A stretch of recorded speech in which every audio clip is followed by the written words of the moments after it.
Ang Israel ay nagsagawa ng isang serye ng mga airstrike sa kabisera ng Syria. Ang Associated Press ay nagulat na ang Syrian Observatory for Human Rights na nakabase sa Britain ay nagsabi na ang Israel ay nagsagawa ng higit sa 300 airstrike sa buong bansa mula nang ibagsak si Bashar al-Assad.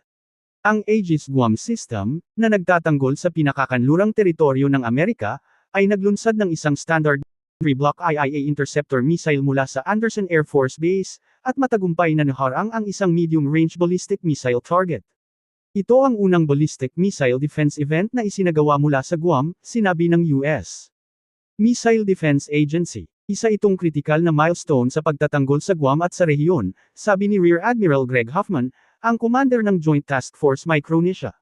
Responsable ito para sa pagtatanggol sa sariling bayan ng mga teritoryo ng US sa Timog Kanlurang Karagatang Pasipiko, kabilang ang Guam. Ang pinakamalaking maritime drill ng Beijing sa mga nakaraang taon ay kinasasangkutan ng humigit kumulang 6 na China Sea, sinabi ng isang senior national security official sa AFP sa kondisyon na hindi magpapakilala.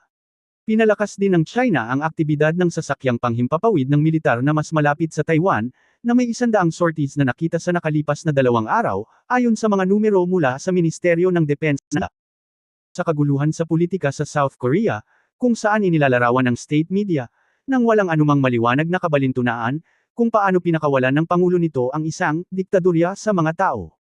Ang komentaryo, na inilabas noong Miyerkules ng state-run na KCNA News Agency ng North Korea, ay ang unang nagkomento sa publiko ang rehimen sa kaguluhan ng pahamak na pagtatangka ni Pangulong Yoon Suk Yeol noong nakaraang linggo na magpataw ng batas militar para alisin ang kanyang inilarawan bilang pro-North Korean, anti-state forces.